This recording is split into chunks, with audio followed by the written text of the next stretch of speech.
Hey everybody, today I'm going to be talking about ways we can best manage expectations and boundaries this holiday season. Because I know COVID has really thrown a wrench into a time of year that is already prone to a lot of stress and upset. So we're going to need some tools and communication strategies to help get us through. Today's video is created in partnership with Tinder as part of their Put Yourself Out There challenge. Meeting people online can be really difficult. And if we aren't putting our authentic selves out there, the chances of making a real connection are pretty low. And that's why Tinder wants to encourage people to be real about who they are and what they love when creating their profiles and chatting, because this will create real connections. And they aren't stopping there. Tinder is hosting a contest to award $10,000 to 100 people willing to put themselves out there by writing their most authentic profile on Tinder. So take a moment to either look over your current Tinder profile or make yours for the first time and make sure it represents who you really are. Think about the words and photos you choose to best describe yourself to the world. Then screen grab your entire profile and post it on your public Instagram, tagging Tinder and using the hashtag #PYOTchallenge to enter. And check out Tinder's page for more info. Expectations are defined as a strong belief that something will happen or be the case in the future. So it's really what we expect will happen with or without facts to support them.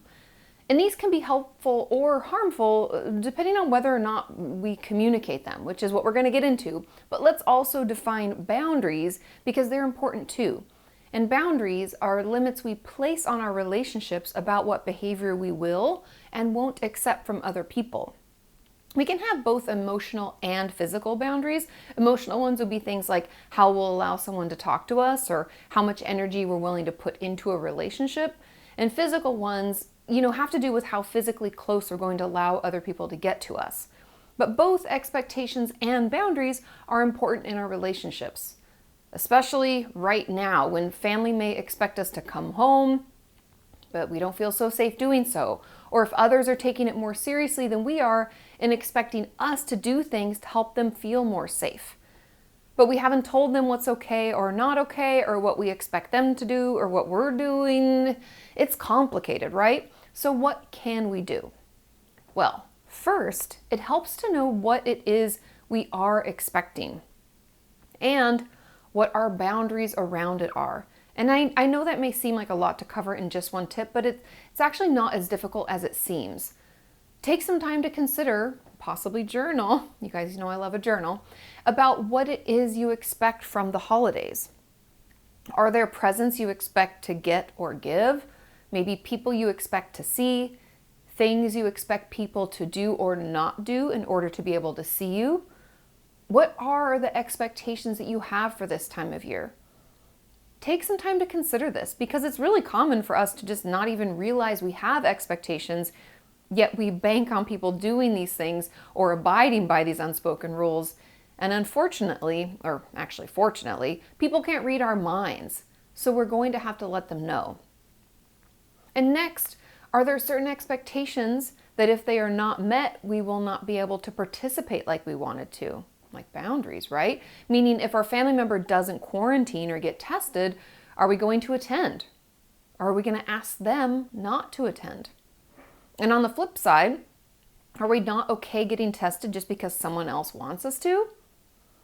We each have a right to feel how we feel, expect certain things, and have boundaries around how we will allow others to treat us. But we need to figure out what these things are before we go to any parties or decide if we are going home or not, and just overall before we plan our holidays. And once we've done that, we can move into my next tip, which is to put language to those boundaries and expectations. How would you like to say this to your loved ones? Could we use validating language like, I understand how you feel, while we're doing this? What's the point that we're trying to get across? Consider how you could say this to those you love and practice saying it out loud and even maybe role play it with yourself. And I know it can sound a bit crazy, but it's really helpful to do a few run-throughs first so that we make sure when we go to talk to them about this, we are calm and we know what it is we need to say. And this can stop us from getting really angry or saying something we don't mean. So trust me, just give it a try. It really helps. Next, and you probably saw this coming, is communicate it. And easier said than done, I know, but that's why we took the time to figure out what it is we expect, what boundaries we have, as well as put language to all that we feel, and we practice saying it out loud, hopefully. So pick a time of day that's not stressful. Give them a call, or FaceTime, or sit down with them. Then we're going to use the technique I call the hug and roll.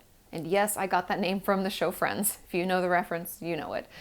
But we have to let them know just how much we care and love for them, right? This is the hug, but also communicate our expectations and boundaries, the roll. So an example of this could be, Mom, I love you and I wish I could see you over the holidays. It's really one of my favorite times to be home. Hug, hug, hug. But here comes the roll. Due to the pandemic and the stay-home orders and the rise in cases, we aren't going to be able to. Or another example, Sally, I love our holiday tradition of a big potluck with our friends, hug, hug, hug, but I don't feel okay with inviting 20 people over to our apartment right now. And just know, I don't want any of these examples to make you think that you can't see your loved ones over the holidays. I definitely think we need to assess the mental toll not seeing people could take on us and safely make the best decision for us. And I just wanted to offer some examples to help you maybe start your own conversations and be able to do this hug and roll. And when it comes to communicating our expectations and boundaries, I want you to err on the side of overdoing it. This is one of the times where it's better to say too much than not enough, because I'd rather they know all about what we're hoping will happen so they can let us know if that's not going to be the case. Or if we tell them, that we don't like them talking to us that way, we hope that they hear us and don't do it again. So don't be afraid to plan and say the things in a couple of different ways over a few days maybe, in the hopes that our message is fully received. Which rolls nicely into my final tip, which is be open to having more than one conversation about this. I know it's annoying. I know it's frustrating when people don't even try to listen to us. But let's be honest. We all get distracted, frustrated, and misunderstand things. So know that just because they ask us to come over again, we've already said no, or speak to us like we're a child when we've explicitly told them we don't like that, that doesn't mean that they're doing it on purpose. They may have not heard us or could be saying things without thinking. We cannot control other people. I know, just hear me out. We can't control them. And we can't stop them from saying something or treating us in a way we don't like. All we can do is assert ourselves, our needs, and let them know what it is we expect out of the relationship. If we don't let people know how they can and cannot treat us, then they're just going to do what they want, for better, for worse. And trust me when I tell you that communicating our expectations and boundaries improves our relationships. I know some of you may think that speaking up will only make things worse or cause drama, but that only happens when we're in toxic or narcissistic relationships. In healthy relationships, they're going to do their best to hear us and change behavior where necessary, as well as possibly share their own expectations and boundaries. Being able to have discussions about this is important in the development of any relationship and helps us connect on a more real and deeper level. And I don't want you to think that I don't know that family can be so much more difficult, and we can find ourselves slipping into more childlike versions. I do that sometimes. But if we do our best to communicate with them and hear them out as well, hopefully we can all understand each other. That doesn't mean that we're going to agree, especially right now with everything going on, but at least we talked about it and we did our best. Holidays are difficult. Spending time with family can be difficult. But we can prevent some of the outbursts or unmet expectations by letting them know ahead of time. And know that even if we make the best decision for ourselves, we can still feel disappointed. This year is tough, but our disappointment or feelings of upset shouldn't make our decisions for us.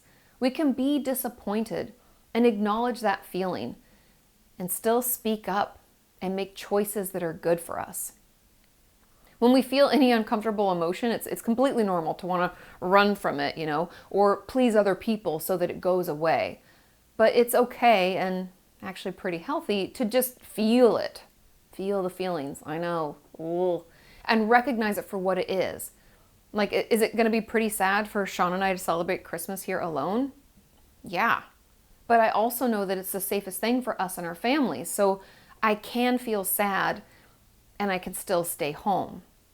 And finally, I do want to mention once again that if you live alone or are struggling with the isolation that has come along with this pandemic, please find a safe way to see loving people. If that means you all get tested or quarantine ahead of time, let's do it. If you have to only see a few people instead of your entire family, let's do that.